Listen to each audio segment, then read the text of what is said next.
as the finals race hots up, so does the work and the debate about an old favourite, the match review panel.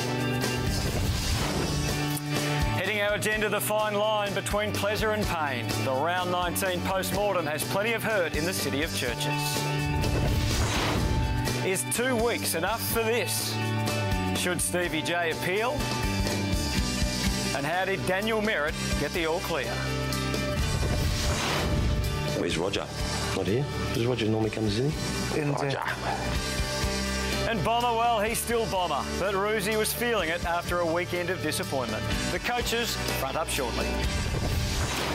Hello everyone, welcome to AFL 360. It's footy from all angles on a Monday after another very interesting weekend. Mark Robinson. Hello Hutto, how are you? I'm terrific. Saw a variety of matches on the weekend, a couple of forgettable ones, but an absolute ripper on Saturday that actually I felt like I was in the 80s a bit watching Adelaide and West Coast. It was, I was here watching you, great call. Who were you calling with? I've struggled to remember one day at a time like that. Dermot was over. Yeah, Dermot. It was a great call because it was an congratulations. It was an exciting game and it was an outstanding call to go with the game. It really was. It was fantastic to watch. And can I ask you, get to me a hero. Get to my hero. Who was your hero? Was it Andrew Gaff? From that game? You thought I was going to say you. Andrew Gaff. Andrew Gaff. You know, I've been wondering, he's had an okay year, and you think, why has West Coast Eagles struggled? And you start going through their team, and I just think Andrew Gaff hasn't got back, or hasn't sort of gone to that next level. On Saturday, 31 touches, 3 goals. He just ran himself into exhaustion. I just thought he was terrific. He had 31, Shuey had 30. It's always been Pritis who gets the most. It was their outside runners and damaging players who did it. It was one of the reasons. And, of course, Kennedy and kick goals up forward. Yeah. It was a really, really good game of football, full of plenty of skill. You know who hated it, of course, though, don't you? The coaches.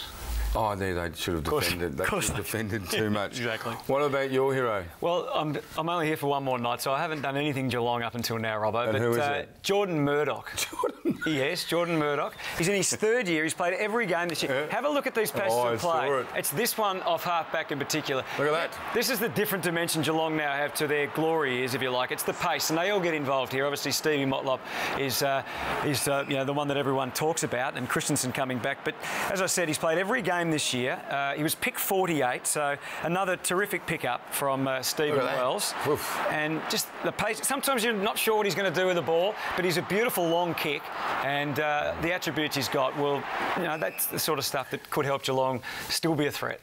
You sounded like Jared then. OK, you did. I know you both broke for Geelong.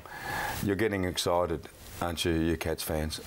Yeah, my view the whole time has been that they could win this year, but absolutely everything would have to go right. And I think that's still the case. The good news is for Geelong is that all the players are just about back. So well, the midfield depth's unbelievable. And you talk about the speed.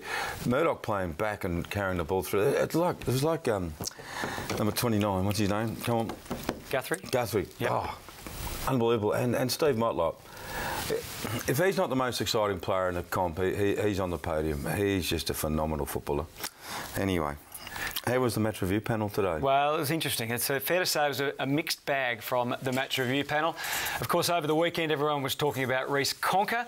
There's also some issues for Steve Johnson, and Daniel Merritt has, well, he's got something positive out of the weekend. But let's start with the hit that got everyone talking again, and once again, it was a tiger. There's been plenty of this throughout the game as Conker just wants to... Oh, that's reported. That's bad. He'll get reported for that. That Reece Conker. That was a fist to the back of the head. It was, absolutely. And the umpires are good vintage. They gently spoke to him. He should be reported on the spot. Oh, hang on, we've got a bit of a box on here. Yeah. We just had a bit of a box on. Smith, Conker. Whoa! Conker, he's an idiot. He's just been reported. Devon Smith. He's going to get 4 weeks. You'll get 3 weeks for that. That is an absolute cheap shot. And to put your hand out and pretend there's nothing wrong with that. That's a brain fade. That is as cheap as it gets. Geez, Dunstall didn't miss him, did he? No, he didn't, and I think that was the view of most people on Saturday. Absolutely. It's really interesting as to how the system should assess an incident like this.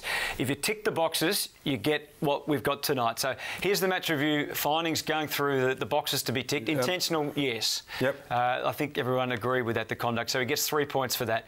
Impact, up to medium. Now, The actual impact was probably closer to low, but yes, it was. But they had that little bit of flexibility on the damage that it could do. Yep. So they've moved it up to medium, and then there's no doubt where the contact was, head or groin. We should have another column called cowardly, manly, acceptable, and judge it on that, because I know we've got 2 weeks for East Concert. Now, you can so finish that? 325, and no bad record, and it goes back with the early plea to. He shouldn't have an early plea. Mid-200s. Well, I agree. I think shouldn't have an early plea. He clocked him in the back of the head.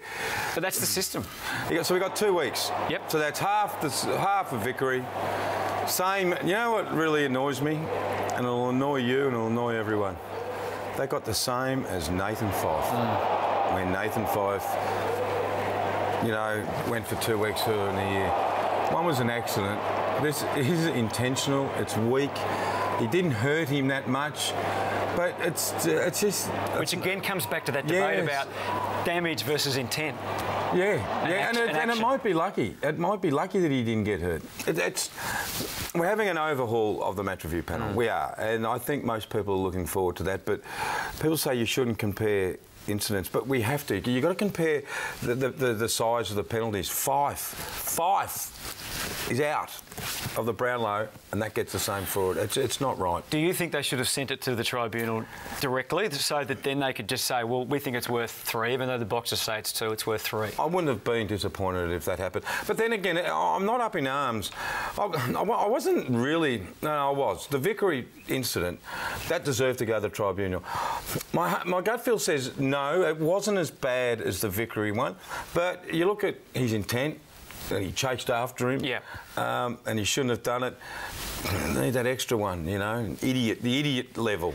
Just send it to the tribunal. Is that what you do? I think so. I think I'm not a fan of the box ticking system. I would much rather have things of a guide, particularly once you get above that lower grade. I think it's better for people who we put in charge as an independent just to make the call.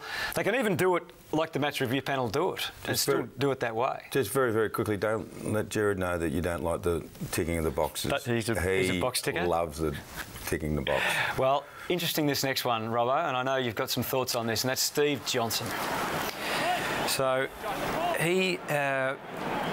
well, this was deemed as being enough force to... to what? To crush a lettuce?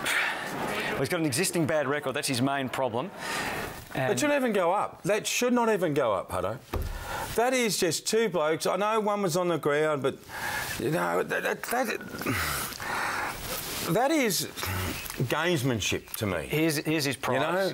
He's got prize. He's an idiot, Steve Johnson, and I know he watches the show, but he's still an idiot because he gives the umpire an opportunity to act against him. Yeah, okay? No doubt. It gives him an opportunity.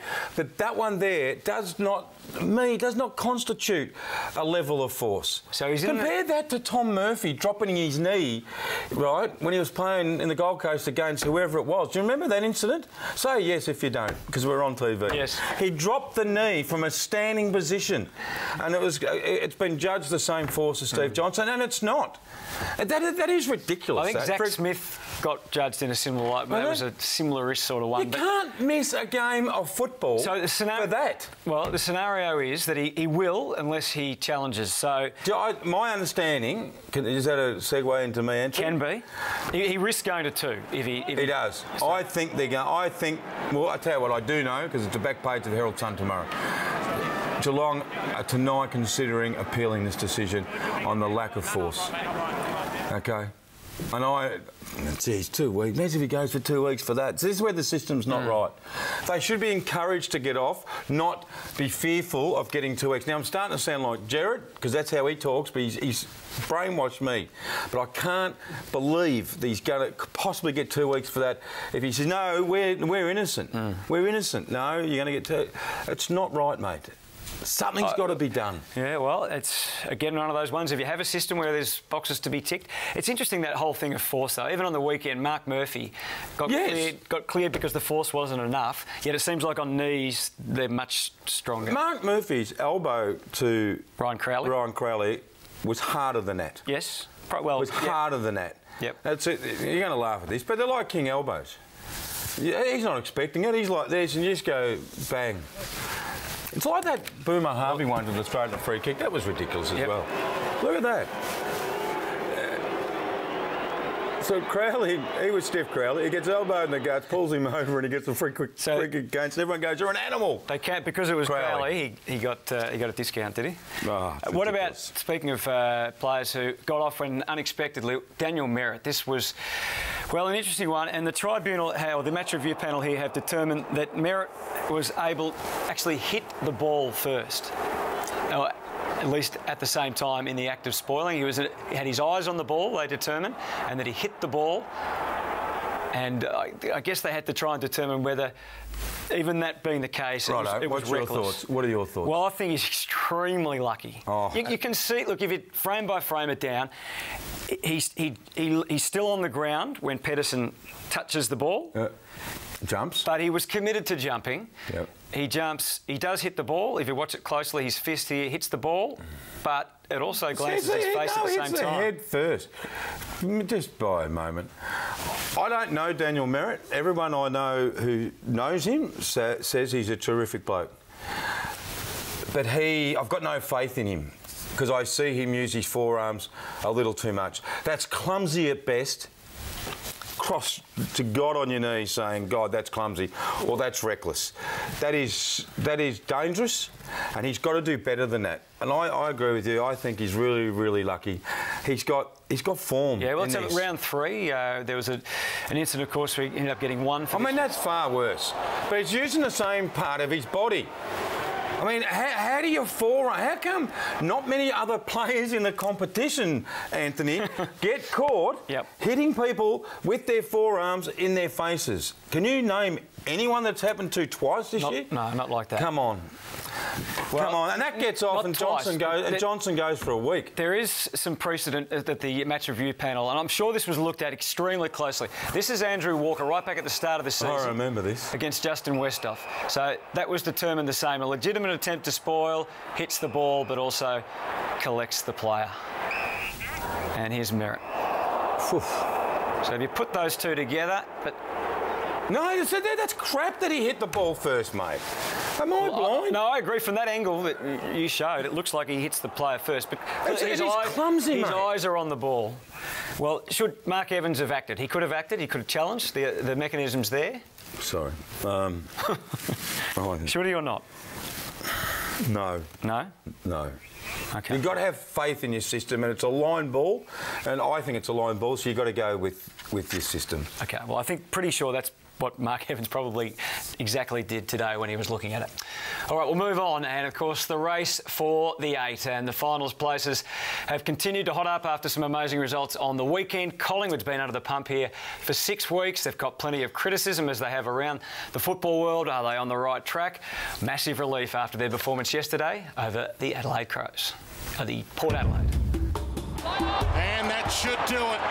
Huge roar from the Collingwood faithful. And is Collingwood picking up the pieces? It's over. Collingwood are back in the 8. Never underestimate a wounded magpie. And there is the siren.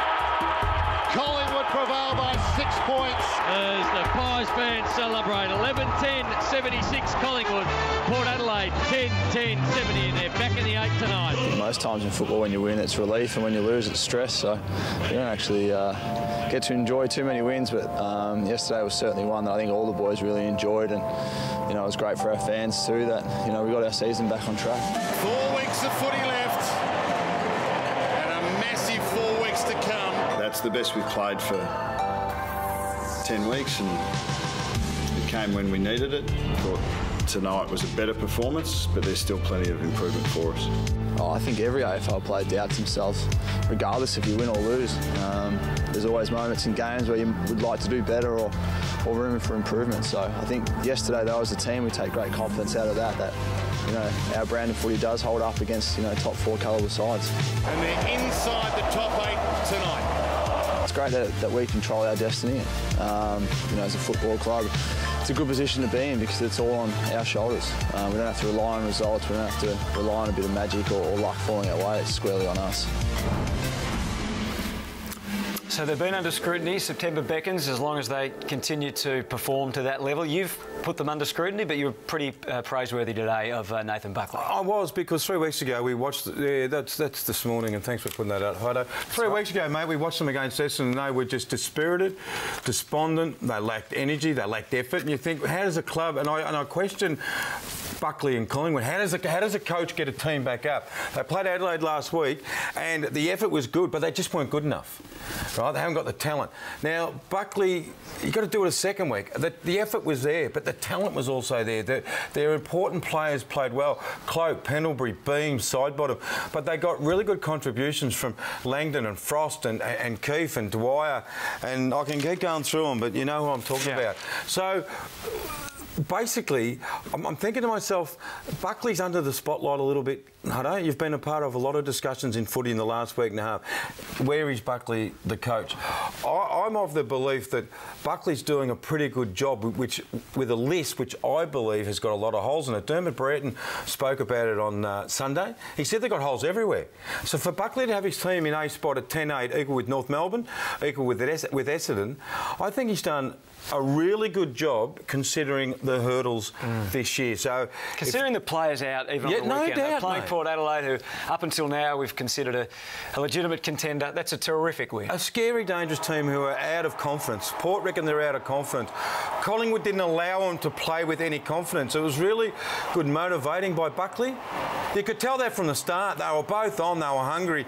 And it was really good coaching by Buckley, and it was really well discussed on Fox yesterday, because when we watched Port Adelaide at their best, Hutto, and you've called them, they moved the ball as good as any team from the back half, and Collingwood absolutely didn't cut it out completely, but cut it out enough so it wasn't the absolute weapon. So it was a really, really good day for Nathan Buckley, and it was a really good day for Collingwood. I don't think Collingwood would make a lot of damage in the finals.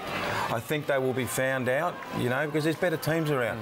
But if you're a Collingwood supporter and you're seeing that effort, and Cloak clunk, and how good was Cloak in that last quarter? He makes. Oh, it was huge. And when Ben Reid starts getting the flow and just getting the awareness and the timing coming, they're going to be a good team. Well, they lose Taylor Adams to the end of the year, sadly for him. But, played the best game yesterday. He did, going very well. The race for the finals, of course, is sensational.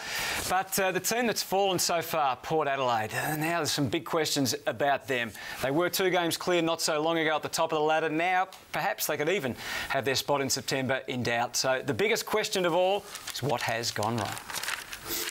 That's what footy is. If your form drops off, you get asked the questions.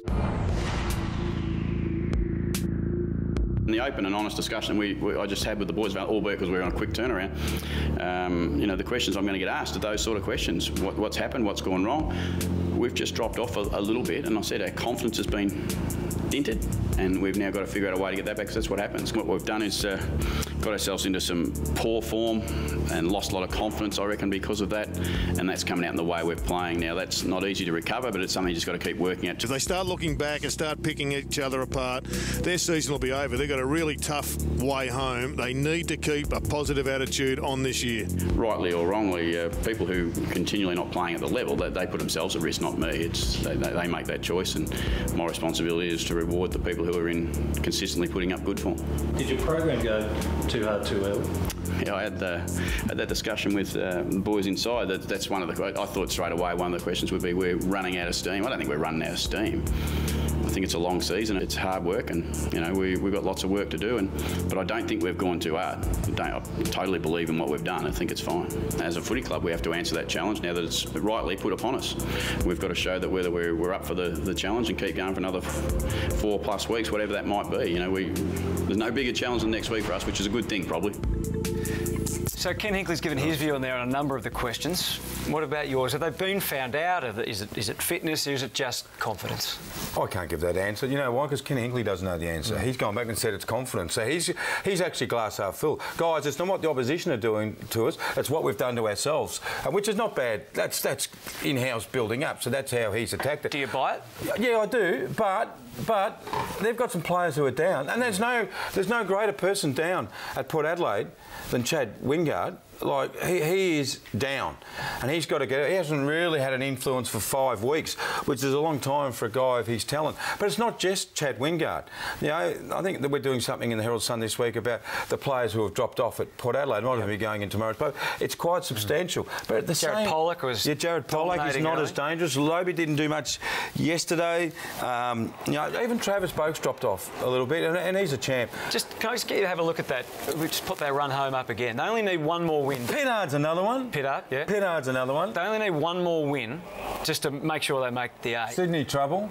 Richmond, who knows? No, not Richmond. Gold Coast. Oh, see, I told you my eyes were going. So it's Sydney first, then Gold Coast at Metricon, then Carlton at the Adelaide Open. The Blues are a wild card. They play all these teams that are fighting for the 8. They're going to be dangerous. And then Fremantle at Patterson. So, look, I'm sure they'll win one of those 4, but You're not confident, though. Who knows? The way they're playing, who knows? Yeah, it's interesting, and you're right about working them out. You know, we sit here and talk about the game. We have coaches and assistant coaches full-time assessing how do we break down this team. Now, if you look at them, as I said against Collingwood, Buckley did a really terrific job. Stop their run, and pressure, and it was immense. That's what they've got to do. Pressure, we talk about it every week, Hutto. They can't move the ball out of defence the way they were, though. Their exits seem to be blocked. So it's a massive challenge. One thing, the other wild card in all of this is the illnesses they suffered at the weekend. 2 players in hospital, Jared Redden and John Butcher, and Matthew Broadbent spoke to the media about it today. We wouldn't have taken the boys in if they weren't right to play. Obviously, it's not a great thing for the club, but we'll work through it, and hopefully the boys can get better. And we'll work through it. What's the update on Butcher? Butcher's still in hospital. I think he's tracking all right, but and Reddo's the same, but he's still getting more tests done to find out exactly what's going on with him. But yeah, hopefully they should be right. So viral meningitis is the word. So which is know much about it? Well, it's a pretty serious illness. Sounds very serious. I'm not being flippant. No, there. it is. I don't know what it means. And the uncertainty of how to treat viruses, it can be very difficult. Can hang around for a very long time. It can affect your spine. I heard today. I read today. Okay, well, it is not good. Affect a lot of things. Robbie Gray certainly looked like he was crooked yesterday. So that is a concern. But and they play Sydney on Saturday. Well, they play Sydney on Saturday, and that's one of the big problems for them. Of course, the Swans, after their loss the week before against Hawthorn, came back with a victory against Essendon without Buddy Franklin, but it looks like he'll be there this weekend.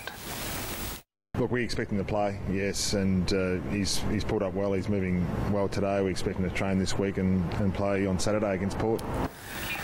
And Dan Hanbury, John Longmire went on to say, looks set to play this week. He'll be a welcome return for the Sydney Swans. Well, the other team in the city of Churches, Robbo, as I mentioned at the top of the show, the Adelaide Crows. That was a speed hump they really didn't need to hit on Saturday. Well, you talked to me about it because you were there. I watched it. You were there. They kicked the first 4 goals, Hutto, and I thought to myself, well, hasn't Sanderson got this team up and going? What changed? Well, I mean, I think the West Coast Eagles played extremely well, but you have to say that Adelaide let them, and their defensive efforts obviously weren't good enough. Overuse of handball, and we saw a lot of that on the weekend from the Crows. They'd be extremely disappointed. You look at their list and their top end and their dangerous forward line, and you know some of the run they get out of defence, which had been the feature. Brodie Smith wasn't able to get that run. I think Adam Simpson had a really good day. He got Shannon Hearn up and running off half-back. Yeah, coaches can have good days, but they need the players to have good days to make the coaches good days. I reckon every team says we've got to stop Brodie Smith, but they can't do it. Yep. Adam Simpson does it. Wow. Maybe what a fillip it is for the Eagles. I mean, I think I said to you last Monday night, it looked like a game between Adelaide and Collingwood. To me, that was 8th versus 9th. Maybe the Crows just aren't that good, but... Well, they can't be. No. We're at round 20, Hutto, and bear with me. At round 20, they're 10th. Yep. OK? There's no magic formula at round 20. You know why? Because we've seen the best of you and we've seen the worst of you, and you're 10th on the ladder. But they've been gradually getting their players back, and their form overall has been improving. So there they are on the ladder, struggling, of course, in 10th place. It's an amazing battle for the 8, isn't it? This is great footy. And where do you stand on Richmond, by the way? Richmond and West Coast. I hope they keep charging, Richmond. I really do. I hope they get all the way. You made the joke the other week, and I said, are you serious? You said no, but it's serious. They could finish 9th. Yeah, well, that'd be just fantastic. It'd be great if they finished 8th for Tigers fans. Well, it would. It's interesting though when we talk about the battle to become a top side and to move up from the lower ends, from outside the 8 into the 8 into the top 4. Go back 12 months, Robbo, and have a look at the ladder after round 19. This is how it is now after round 19. Hawthorn, Sydney, Geelong, and Fremantle. Yeah. Go back 12 months. Yeah. Hawthorn, Sydney, Geelong, and Fremantle. The order hasn't changed. That is incredible, isn't it? In all that time. That is incredible. Usually we have a team that may make a run. There's only one. In fact, there's only one change from the 8, and that is Richmond out and North Melbourne in from round 19 last year. Now the orders have changed around in the bottom half. But I feel that footy's improved. Do you feel that? Sorry? I feel that footy has improved. Football teams have improved. I think we think that all year. We think that every year. But some teams naturally go down. Yeah, but you know we've got West Coast and Richmond still firing bullets at round 20, and they're in 11th and 12th spot. We've got 12 teams fighting. We've got 5 teams fighting for the last 2 spots. I think footy is so healthy and in such great nick, except for that Melbourne-Brisbane game, which we'll talk to Ruzi about in a second. Yeah, I mean, that was just the most disgusting game of football I reckon I've ever seen. The crowds don't reflect that in Victoria, do they? Yeah, but yeah, they don't. But you know why? There's a lot of things that attribute to that. No, there is. It's not just that. Not just the game, that's for sure. Middle of winter, mate. People don't like leaving home, and it's live on Fox. Do you understand? You understand, because you call it. Every game is live on Fox. Yep. You don't have to go to crappy toilets. You don't have to line up for food. You can drink heavy beer, and you can put your feet on the table. You can smoke cigarettes in the house if you do that. You can't do all that at the footy. Okay? It's a really attractive game on TV now, I think, footy. It's great coverage. The AFL, no doubt it does. The AFL are going to look at that, no question about that. We don't want them to take games off Fox, though, do we? No, we don't, Rollo. We certainly don't. All right, the coaches, they had a disappointing weekend overall, particularly Ruzi. They'll be in with us next.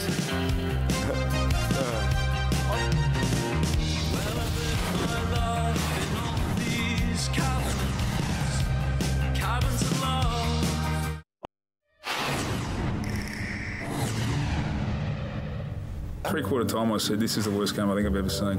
Look, today was probably as frustrating game of footy I've ever seen. You blokes will all agree it's probably one of the ugliest things you've seen for about 3 quarters. I haven't seen anything like that before in my time. Mistakes? Oh, just the mistakes are extraordinary. Extraordinary.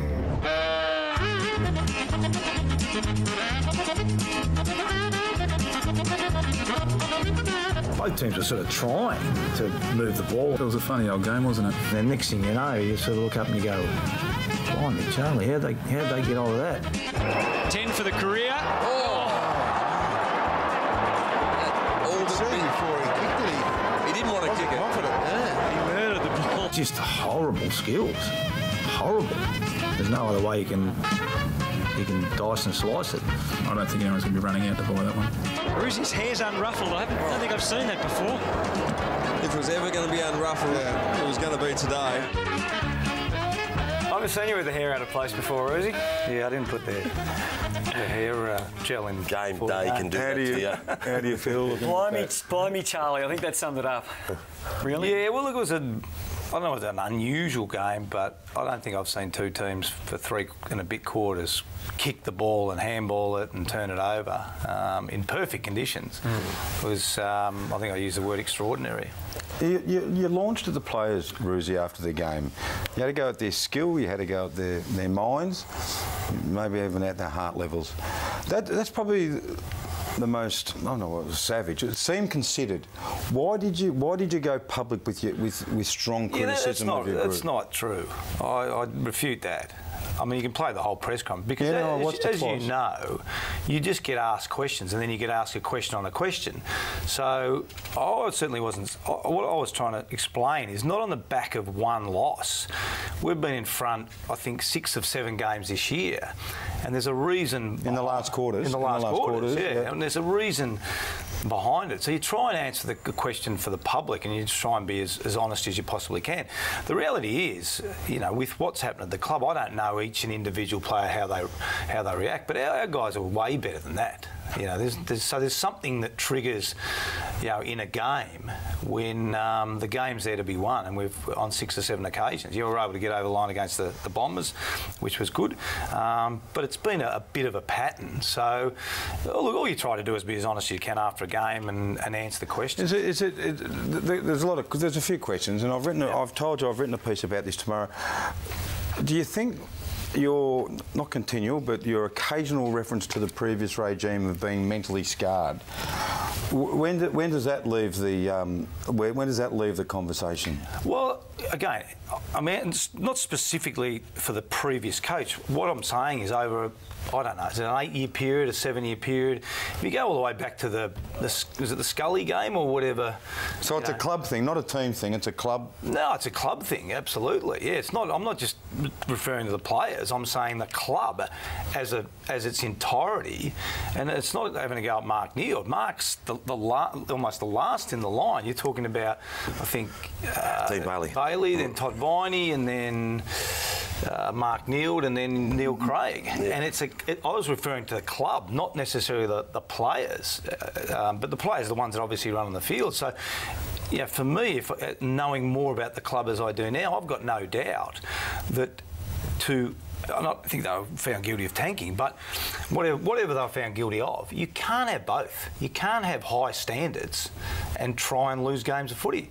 They don't go hand in hand, Bomber, do they? No, they don't. It's impossible. Well, I've written tomorrow that was bad. That quarter and the last quarter was as bad. You'd be excused to think you were tanking because the effort yesterday in that last quarter, which you've been reasonably good at this year. I can't disagree. The effort, Rosie, I can't disagree with you. Unbelievable. It looked like last year, Mark. Did it? Yeah, maybe it's late in the season. Yeah, and it is late in the season. Yeah, They've I had know a that. fantastic year, and we should just forgive them a bit, I think. It was just so stark to see, considering what I'm a fan too. I'm a coach. I can't tell you how disappointed I was when I went home. So I'm not unlike what you are. Okay. Do you? But then my job is on the Monday to come in and analyse, you know, work out why. We've got 4 games to go, keep improving. As Bomber said, you sort of was late in the season. The effort's been very, very good. Doesn't excuse it. And if I'm a Melbourne supporter going to the game, I walk away bitterly disappointed. I'm the Melbourne coach. I'm as disappointed as you are. Don't get me wrong. Is it giving the players an out though by bringing that up that part? Well, again, all you can do is answer the questions that are given to you. And I don't like not answering them. It's the truth. Yeah, you can't not answer a question. Robbie, you've been to enough press conferences. There's nothing worse than the coach saying, look, I don't want to talk about it. I don't want to talk about it. Because you go, well, why don't you want to talk about it? So all we try and do is give the answer to the question at the time. The simple answer for me to give would be, we just had a bad last quarter. No, I accept Brucey, that. would you like to tell the truth and just be really open, but there are consequences, aren't they, if you do that? Yeah, I mean, there's a balance as well. The things you say internally, externally, you know, we have discussions with players and staff and you know, the reviews today, reviews tomorrow, etc., etc. So, look, I think the players have been terrific. You know, given what the club has been through over a long period of time, fantastic staff, supporters are unbelievable, Robbo, as you would know. I mean, they used the analogy before. I mean, most supporters just want Melbourne to go and compete, you know, on a weekly basis, and I think that's probably the most disappointing thing over the last 15 minutes. They're frustrated because the game's about kicking goals as well. They see the effort, and they're impatient. Give us goals. It's like during the year, Bomber, when you couldn't kick goals. Exactly. Everyone's going, righto, we can see the defensive side. We talked about it on the way down from... Did you really? Yeah, absolutely. Yeah. But you can't kick goals if you can't hit a target. You can't kick goals if you handball 1 metre and the ball hits the ground. I saw it. Yeah. How did you pick the players up today, mate? Because you gave them a bit of a kicking publicly. Was it difficult? And Bomber, you've done it before as well. How difficult is to pick it up on the Monday in review? Yeah, but I wouldn't say anything publicly that I wouldn't say to the players anyway. So there's nothing that would surprise them in what we would... I wouldn't imagine, Bomber, you would have done that ever. So everything we say publicly would be said... It'd just be further explained to the players than what it would be in, you know, in an article or... Unless you watch the press conference in its entirety. So it's what is hard, Bruce, is when you back them up at those performances one after another. This is only the first one, so it's quite easy to pick yourself up, Robbo. Is it? Yeah. Oh, yeah. You just try and forget about it as much as you can, and show the behaviour. You know, show what you expect. Sometimes show yourself playing good footy, and then move into the next game. And that's the. You know, if you can get if they can be competitive this week, it'll all be forgotten about. Seems you'd like to answer questions, Rosie. What's your view on the Daniel? Were you surprised that Daniel Merritt was cleared of that charge on Pedersen? That's interesting. What can you say? You've said enough. You can't answer. Bomber, can you talk about it? I can't say much more than Paul. But what did he get for that? 0. Zero. I probably said enough already. Serious, 0. Yeah, 0. They said he contacted the ball at the same time as he contacted the phone. Eyes on the ball, legitimate intent to spoil. That's what doesn't sit comfortably with people. Anyway, you compare that to Stevie Johnson, who got a week, right, for his knee sort of being there. Anyway, are you still with us? Testing. I was just taking a time out. Yeah, you grilled him tonight. Well, I had to, Bomber. I don't know how you're going to like me column in the morning. One thing we know your opinion on, we can get yours as well. It's time it came up this end, isn't it, mate? Probably is, but the Etihad roof, whether the roof should be open during the day. We know that most people certainly in the media think that it should be closed. And in fact, according to Justin Lepich, most people in football, including the umpires, do as well. I spoke to the umpires before the game. They hate it because it's very difficult to look through the light and make it, through shade and light and try and make an accurate decision sometimes for them as well. So they probably won't admit to that, but they told me privately that they're not happy with, making those calls. Sometimes it's difficult. I think a lot of people got asked about it, actually, Coach. I think to a man everyone voted to shut the roof, but they still go keep it open. But anyway. You're going to tell Justin Lepich the secrets, Bola? He's been very honest, isn't he? What do you reckon about the roof during the day? That would be my preference too, because to keep it shut, but it just doesn't sit right, does it? Like, why would you have a nice sunny day with the roof shut? Like, ridiculous when they're going for the ball, Bomber, and they can't. So, James Frawley went to attack the ball. Twice. Here, look at this. They both miss it. So Robert, who makes the decision? Like, what is the decision to keep you the asked that yesterday. What's the difference with the Subiaco stand when the sun sets over there in the afternoon game, when the grandstand's shaded? Is it difficult over there? I don't know. Is it so much more difficult? I think it's in a different angle. alignment. Yeah. It's always the problems. They built the end-to-end wrong. I just think if you've got an indoor stadium. A little bit. It can... The sun gets in your eyes. There's no roof, though, at the G. There's no roof, so you can't do much about it there. Anyway, we'll see what happens. Precious. How did you wake up Saturday morning? How did you think your team went? Team didn't go so good. How'd your game plan go against Sydney? It was okay when we got going, but we just didn't.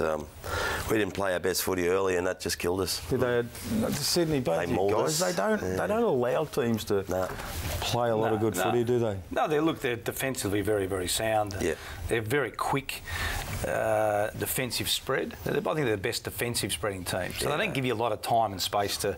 So you've either got to be prepared to dig in the trenches with them, or well, that's our plan. That's what it was. Was it really? Oh yeah, why not take them on? And that wasn't bad, but you had no runners to capitalise when you got the ball. No. Yeah. Stanton, Winderlick, Dempsey, your three probably best runners, decided not to have great games.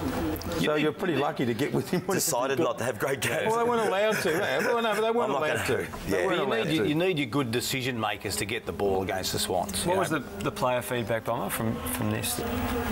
No, I think it was just more about staying on track. It's one loss, but it's not the end of the season. And look, we were disappointed with our output, but it is. Like we said, it's only one game, so we've got 4 more left and we have to make the finals. You talked earlier about the inability to score enough goals. I think 7 times under 10 goals for the year. It's a difficult one. I think we had 22 entries on the weekend for 1 goal, and that's again a bit about Sydney, it's a bit about us, so we'd like to do a bit better than that. So you go shopping in the draft, or do you go shopping as a trade to try and find... Seriously, what do you need? A small forward who can kick goals? I know everyone wants them. They're hard to find. Yeah, not really, but who has stay-at-home forwards? Not many people now. There's small forwards. Michael Walters, Hayden Valentine. Would you like Michael Walters? Oh, yeah, Hayden Valentine. Trio, but most of the other boys, they blow up the ball, don't they? It's your ability to make decisions through the midfield. I think that's what creates your scoring opportunities. If you can make really smart decisions. If you look at, Hawthorn's midfield, Freo's ability to make, the decision makers through the middle of the ground. I think you can manufacture. Boomer's the best in the competition in the inside 50 making decisions. That's right. He's outstanding. outstanding with ball in hand. I think he can manufacture goals with not a super forward line, but because your midfield dictates. If you've got a good midfield and they make really good decisions, they'll find targets. And you want your mid. You know you've got a good team when every week you're getting good entries and some easy goals. That's 4, 5, 6 easy goals where the opposition can't do anything about it. How's Carlisle? And we don't get that consistently. How's Jake? No, he's fine. I think he just hurt his hip. Obviously had a scan today because the media grabbed him, and I think the news is all good. Job a chance? Very, very close, Robbo, but I think my latest news is that he's going to miss one more. So he's back. It'll be great. Sort of really need him now. Getting a player like Joe back, Roosie's not just helps on the field, it helps morale, I would imagine. Well, it helps morale. I mean, you look at the size of him too. I mean, if you talk about Joey Kennedy, Nate Fife, guys like this, I mean, they're generally big guys. And Job's ability to stand up in the tackle, you talk about decision making, Job's ability to get it out to Stanton and Goddard and guys like that, Zaharakis. He's their best player. Yeah. Did you guys do this at training? Push around? Looks like fun, doesn't it? What is that? I did that at Coles the other week in the groceries, but it had the wheels on it. It would have cost a few bucks, mate, if you've... Bomber, can I take you down to Stevie J? And you coached him for a long time. Obviously, the Cats they're a great story this year. They've just stayed there about. They play Freo. There's some history there with. Where's that game? Is it at Geelong? At Geelong. Same as last year, and once again, Steve Johnson, unless he challenges, will miss that game as he did in the qualifying final. Yeah, well, everyone was surprised, weren't they, at that final? Like, everyone probably had the big tick. Did you see this? Is what he got to work for? Yeah, I did see this. I don't know. Is it by play? I don't know. So which one? His reaction? No, not yet. No, that one. That one. Is that a week? Well, we just saw one that wasn't. It is amazing to think that gets a week and Merritt gets off. But anyway. It's incredible, isn't it? Come on, don't talk, you two. Oh, okay. What can you say? Well, you wouldn't want that to be a week, most What would you weeks. say to Stevie, though? What would I say? Given he's got that, we showed his history earlier of getting Stevie, you'd say, Stevie, can you please stop doing it? You say, yeah, not stop. But he won't. He won't listen to you. And he'll go out and do the same stupid thing again. Stevie. It's a bit difficult to get into his head. But you love what he does, and you got to take the good with the bad. So he's very entertaining to watch play football. It's interesting. We talked about a bit of the background to Geelong and Fremantle. There's a real hatred between the two clubs. Certainly from a media point of view. Anyway, here's the Geelong Addy. Tomorrow is Freo, the Cats' most hated team. There's just Freo have got Geelong twice in finals in the last couple of years, so which is all credit to them. One down at the Cattery. Yeah, it was a huge win last year, wasn't it? Oh, yeah, massive. Freo, it was a massive win because they changed that game. They relocated it from either MCG or Eddie down to Geelong. James Kelly played his 250th on the weekend. Yeah. Probably, in terms of profile of all those great Cats come through, he hasn't been right up there with the highest, but what a class player and 250 games. Yeah, he's a team player. He's one of the... You'd go to him to look after a player if the second player was getting away, so he would just pick that up and just do it whenever he's called upon, and he's an unbelievable tackler. He's a good defensive player. He gave everything you got. You asked of him. I don't think he was a classy player. I think he's a classy. I thought he couldn't. I thought he was a terrible kick sometimes, Cal, but he had a huge arm. He's got size 16 feet or something. Has he? That's why they can't kick, mate. How could he kick? He's only a small just super fella. consistent though, wasn't he? Yeah, he is. Never played a bad game. Versatile too. Versatile. And funny apparently. Oh yeah, he's a bit of a lad. Yeah. And he's one of those blokes that you just know who's he just turned up. Every week. Yeah, you love those blokes. All right. Thanks for coming in, boys. We'll see you again, Jared Wilt. Anyway, with Robbo next week. All right, we're off to a break. Plenty more to come. There's a lot of love for Lenny at the moment. We've got some giveaways coming up, but he's on the couch tonight.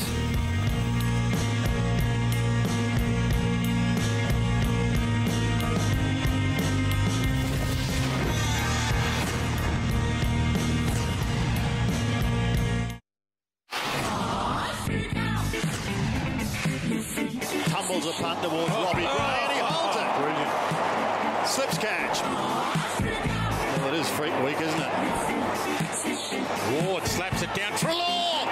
Brilliant!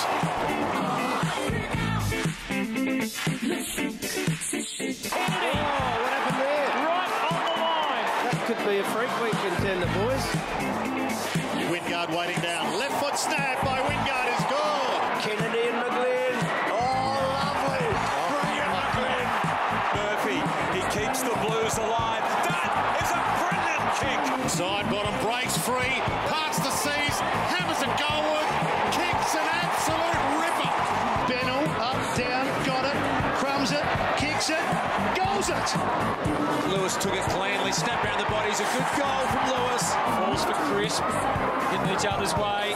Taylor, socks up, confidence up. Oh, he's having a beer. That was Freak Week in review. That was Roosie then. That's our weekend encore. Thanks to Hungry Jacks. Let's get into the issues that arose from the weekend, Robert. How was Roosie? You all right? He was all right. Yeah, some interesting chat there. It was, wasn't it? Anyway, for the article tomorrow in the paper. First one, a serious one. How nice was the Dockers' touch on Friday? I don't know if nice is the word. Appropriate. I'm going to say something here, and I'm sure I wasn't alone. I was waiting for this game to start and this happened. I choked up. I did. I'm not. It's got nothing that I was crying, but it was so moving to see Mum and Dad. And when they let go of the balloons and Mum grabbed her husband, I thought, God, what are you doing out in the ground? It was an amazing thing, and football can help in their small way, but geez, that was a tough thing. Anyway, where has this been all year from the Eagles, Hutto? Well, that's a great question. As I said earlier, they were terrific on the weekend. We saw the run, the dash off half back.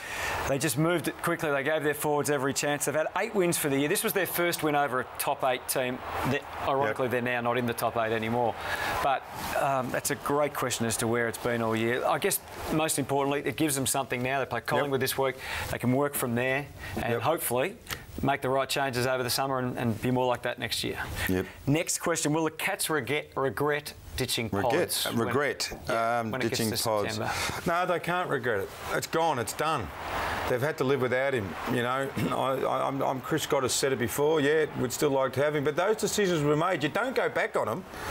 So we're moving on. You know, Vardy was filling that spot. He was, and he went down. Kirsten's in it at the moment. It's his position to lose. Doing okay. He's got to step. He's going okay, but if they're going to win the flag, he's got to step up. That's where they are at the moment.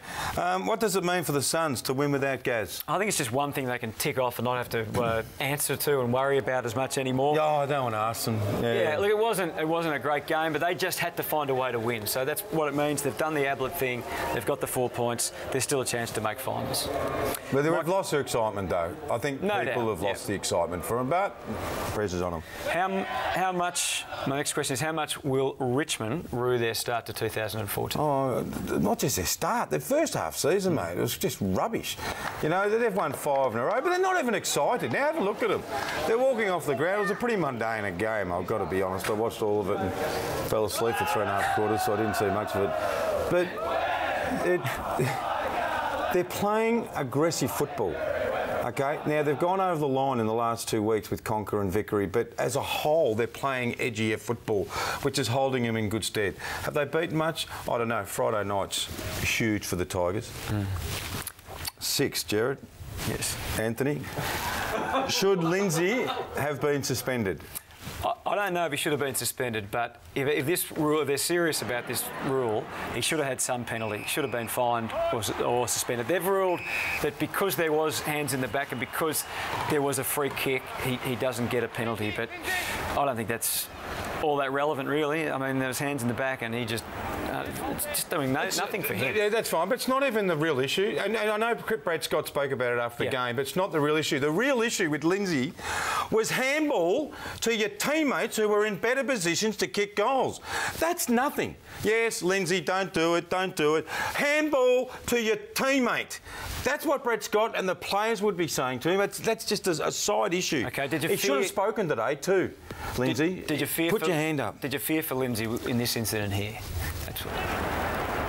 Yeah, of course I feared for him. I thought, oh no, but he rolled straight away. He's got courage, Lindsay. He's a courageous player, mate. Now, he's got it all. He dives, he ducks, he whinges, he kicks great goals, he takes great marks, he presents. He is the full package of what we see in a theatrical footballer, but he can play the game. He can really play the game, but he makes bad errors. What would have happened if they didn't turn on the lights? If the lights hadn't gone back on? Well, the lighting, they had lighting without the two towers was strong enough to play. This is today, they just made sure they're okay. So if they'd not come back, they could have played, but it would have been dark on the TV. If they'd lost every light, they have an hour to restart the game. And if that still doesn't happen, then if it's after half-time, then the team that's in front wins. If it's before half-time, it's a draw. So that's what could have happened. Well, there you go. That's simple, isn't it? Yeah, really simple. All right, Players' Night tomorrow night, of course.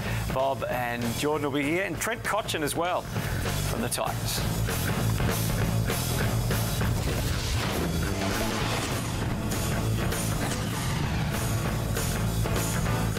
Ooh. Stuart Lowe on open mic, and not the only coach to cop it tonight. That's coming up. Yeah, very interesting. Who did he have? Now, Lenny Hayes is on the couch very soon. Robert, we're going to be doing some giveaways later in the week. I'll do it. I'm always the fall guy.